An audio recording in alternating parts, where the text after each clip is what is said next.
Bills are going into a bye week now, so they got to marinate in these last two losses for a little bit here. The injuries are starting to pile up. How worried should Bills fans be right now? You know, when you got Josh Allen, there's no reason to panic, but it's certainly been a bit, enlightening to see where they're at this point of the year. There's a moment where you thought, hey, this team might be undefeated before they, go see KC in a couple of weeks. But at 4-2, and your wins are against teams that have a combined 3 wins, it's certainly not the best feeling. And what scared me tonight is that Ed Oliver was back, and that's supposed to be kind of your big D tackle that stops the run. And I've never seen a team get gashed like this in a long time. And you look at these runs here, Bijan isn't touched until 25 yards down the field.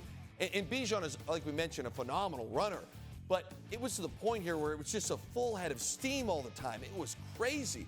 And then on the flip side, you kind of saw the old Josh, and I think it'll be very rare if this happens again, kind of rear its head a little bit where maybe pressing a little bit. We talked about maybe getting your hand and overhand throwing that. The pick was not a great throw. You're, again, on 3rd and 1, midfield, you lose 6-7 yards on a bad handoff. This is stuff that, 4 years ago I would always gripe about, and Bills Mafia would kill me for it. They've cleaned it up over the last couple of years. So to see those things pop up, and not once but twice, 2 or 3 times, was a bit concerning. I do worry about the defense. I think that this is a one-off for Josh not being Superman tonight. The defense scares me, and they ran into some more injuries today. And as much as I want to say, the run game of Atlanta is elite, they're going to see better teams in the AFC and better quarterback play. And if the goal is a Super Bowl, they better tighten that back end up pretty quickly because it didn't look great again. So they got a bye, and then they'll face Carolina in Week 8. I mentioned Caleb Williams, Jayden Daniels. They'll always be linked, 1 and 2 overall in the 2024 NFL Draft. So considering that they will always be linked throughout their entire careers, and considering how great Daniels' career started and how bad Williams' career started, how big of a win is this for Caleb Williams? I think it's a big ordeal. And you said it, where the narrative of the two of them, Jayden Daniels is going to be the future of this league, future face of this league. Caleb Williams has been bullied by the media consistently. And now all of a sudden, in year 2, they're both 3-2 right now. Ben Johnson seems to have Caleb playing a little better.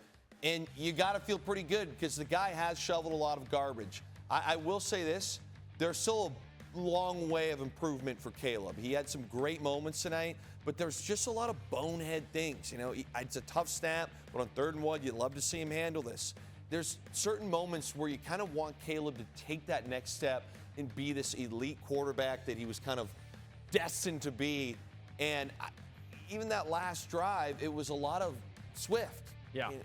Ben Johnson kind of took the ball out of Caleb Williams' hands and said, and I get the weather played into that, but let's put it this way, and this is a guy that you emulate. He's nowhere near this, but at the end of the game, if it's raining, we're not taking the ball out of Josh Allen's hands. Right. We're not taking the ball out of Patrick Mahomes' hands. So I was a bit shocked, even late there, with Jake Moody missing the kick earlier, that, Ben Johnson basically played for a field goal. It was like, hey, we're going to hand this ball off. We're going to get into field goal range. We're not really throwing the football or pushing it down the field. So I do think there's a lot of room for growth. Sure. But put this in a category, big win for Caleb, and definitely a step in the right direction. And if you're a Bears fan, 3 straight wins, you're pretty happy regardless. You're thrilled. Yeah, You're thrilled. Yeah, you're absolutely thrilled. Now, Week 7, really interesting one to start it off, AFC North. I don't know if you heard Mike Tomlin. Oh, did I ever? Did I ever? Criticizing the Browns for trading Joe Flacco to the Bengals. Wouldn't you know it, that's who the Steelers are facing this week. And I understand why.